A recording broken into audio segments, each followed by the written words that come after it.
Pessoal, continuando o vídeo anterior, então, agora vamos testar esse carregar cidades. Uma pequena observação que aqui no append é parênteses, tá? Método append. E agora eu vou criar o path lista cidades, ser igual, vou copiar aqui o path das cidades vizinhas,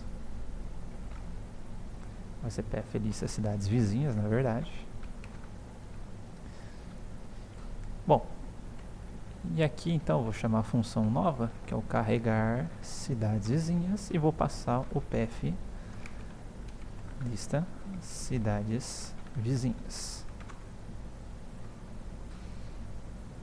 Esqueci de carregar aqui a correção, só um minuto. Ok, tá? Vamos ver então o que está sendo. Na verdade, tinha uma série de prints aqui que eu deixei, eu só vou removê-los.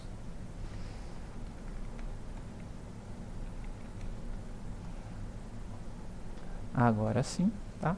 Vamos só conferir como é que está o nosso mapeamento de cidades. Mapa cidades. Então tem aqui, ó, Arade, 2 pontos, todas as cidades vizinhas de Arade, que é Sibiu, Time Soares, Erinth. Opa, tá batendo. Bucareste, então Fagaras, Giurgiu, Pitești, Urziceni, tá aqui também as 4 cidades.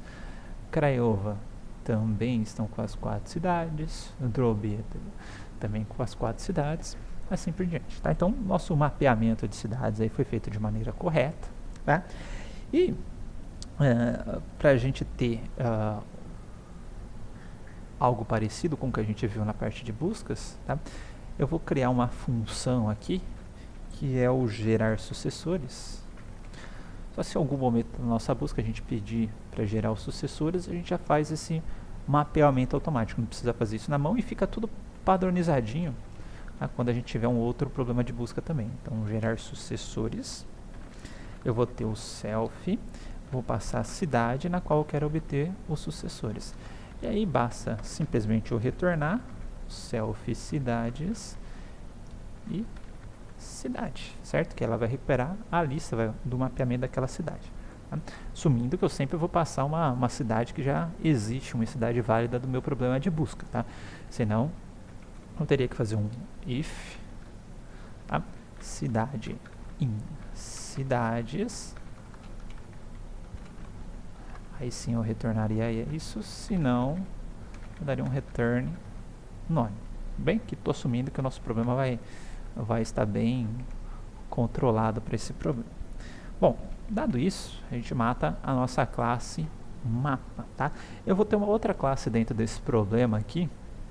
Se vocês lembrarem lá, a gente especificou que o nosso estado, né, o nosso nó no gráfico corresponde a um estado. Esse estado ele tem alguns campos, tá, pré-definidos, que é o próprio identificador do estado, que é o pai, que é o custo para chegar até ali e qual que é a ação que gerou aquele estado, tá? Então agora eu vou criar uma classe aqui chamada de estado, né, com todos aqueles campos. Lembrando que na aula também eu falei que não costumo fazer aquele mapeamento de ação que usou para gerar, que eu acho que é perda de memória, tá? No caso, condições normais de temperatura e pressão teria aquilo ali. Aqui eu também não vou precisar desse tipo de informação, tá? Então vou criar um método construtor, tá?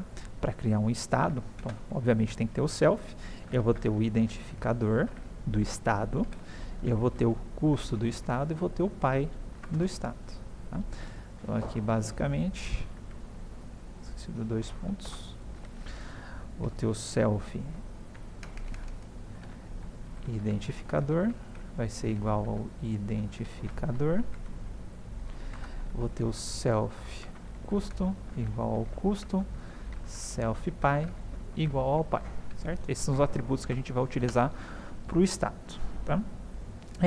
Aproveitando, eu vou passar algo a mais aqui de orientação a objetos para vocês do Python, tá? Eu já prometi que eu ia ensinar objeto do Python, que é o seguinte, ó. Se eu criar um objeto estado, tá?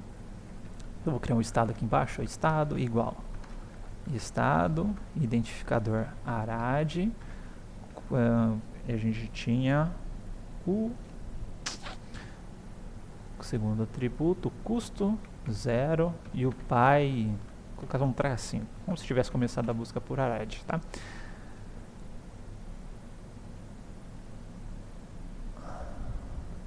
Estado, self-identificador, custo pai.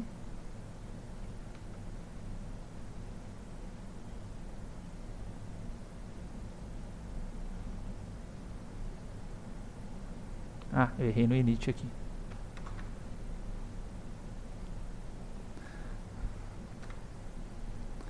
Tá. Estado criado, quando a gente tinha tipos de dados aí do Python, né, que na verdade também são objetos, tá? Simplesmente a hora que eu colocava o objeto aqui e mandava executar, ele apresentava o valor daquele objeto. Perceba que no estado, aqui ele está imprimindo esse identificador de objeto aqui, que é do tipo estado, qual que é a posição da memória desse estado, tá? Também se eu tentar utilizar o print aqui, estado, tá? Vai aparecer da mesma forma.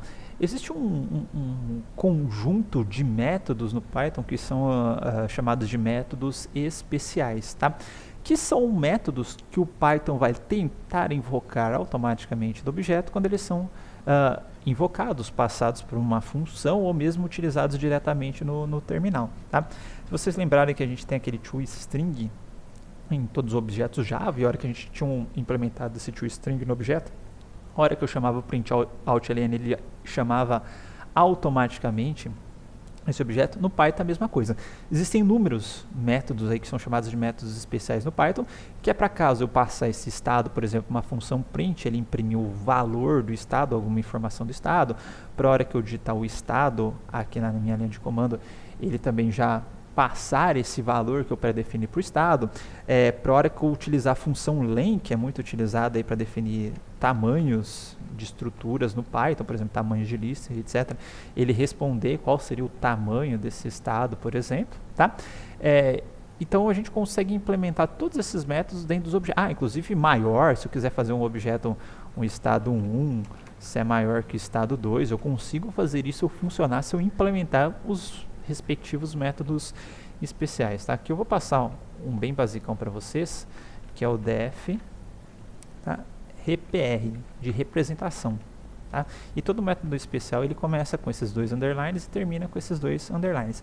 Esse método RPR aqui, ele é utilizado quando você passa um objeto aí e manda só executar este objeto, ele responde com o valor desse objeto na tela, tá? Então vou pegar, só para a gente ver, eu vou implementar esse cara aqui, e dentro do RPR, tá? Eu vou fazer o seguinte, vou colocar o strid, tá? Que é igual, vou chamar de identificador do objeto, mais, vou criar uma stringzona aqui com os valores do objeto, então self identificador, vou criar uma outra str que eu vou chamar de strpy, tá? Vai ser igual py, dois pontos, a princípio vai ser isso, mas eu vou verificar se o meu self_py, tá? Porque se for ninguém, que é o objeto inicial da busca, tá? Ele vai continuar dessa forma. Se tiver py o objeto, tá? Eu vou verificar se o meu self_py ele é igual, ou melhor, desculpa, se ele é diferente de none, tá? Porque no nó inicial eu vou especificar o py dele como sendo none, tá? Então se o self_py for diferente de none, então o meu strpy vai ser igual a py, dois pontos, mais o self_py. Vou ter o custo do nó também, então str custo vai ser igual custo e mais, tá? Quando eu for fazer concatenação de strings, tá? E tiver um valor numérico, eu tenho que converter esse valor numérico para string. Então, para isso eu vou utilizar essa função str, que vai receber o valor e vai chamar a função automaticamente toString, tá? str, desculpa, daquele valor que também é uma função especial do Python, tá? Mas, em suma, a função str vai converter um valor numérico Nesse caso vai converter o custo para string para que eu possa fazer a concatenação das strings. Por fim, eu vou dar um return todas essas strings concatenadas, que vão começar com str id mais, vou colocar um pipezinho, mais str py mais, vou colocar um pipezinho, mais o str custo, mais o outro pipeline, caso eu tente emendar várias impressões desses objetos de uma vez. Bem, uma vez que eu programei essa função especial aqui, wrapper de representation, tá?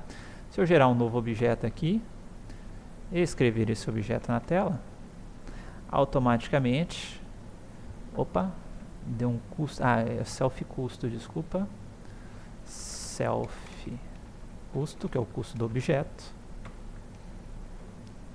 automaticamente, tá? Ele vai chamar aquela função wrapper, tá, do Python. Então aqui eu criei um estado com arad, custo 0, o py não definido, ó, o py continuou, não foi none, né? Deixa eu passar o py none aqui quando ele não tiver py, porque eu programei para ele pegar o none. Tá? Então o identificador é arad, não teve py e o custo é 0. Tá? Uma vez que eu defini o wrapper, eu posso ter um outro método especial só para utilizar dentro do print, tá? Que é o dfstr, tá? Self. Então ele vai chamar esse cara quando eu tiver um print, mas se eu não tiver ele definido, tá? E quiser chamar esse estado aqui, utilizar esse estado dentro de um print, tá? Ele automaticamente chama esse rpr, esse método aí. Tudo bem? Então, com isso a gente tem o estado na nossa árvore de busca, tá? Agora a gente vai começar a programar os algoritmos de busca em si, que eu vou dar um estado inicial, eu vou começar a gerar os próximos estados, aí eu inserir os estados que são filhos desse estado inicial na minha fronteira de busca, né? E assim por diante. E lembrando que esta fronteira de busca, de acordo com a estrutura que eu utilizar nessa fronteira de busca, é que vai diferenciar se vai ser um algoritmo de busca em largura ou um algoritmo de busca em profundidade, ok? Então, na próxima aula a gente vai implementar esses algoritmos de busca. A gente vai ver que é muito fácil, uma vez que eu tenho uma função para gerar esses meus estados sucessores e eu tenho esse meu nó estado, ok? Então, até lá!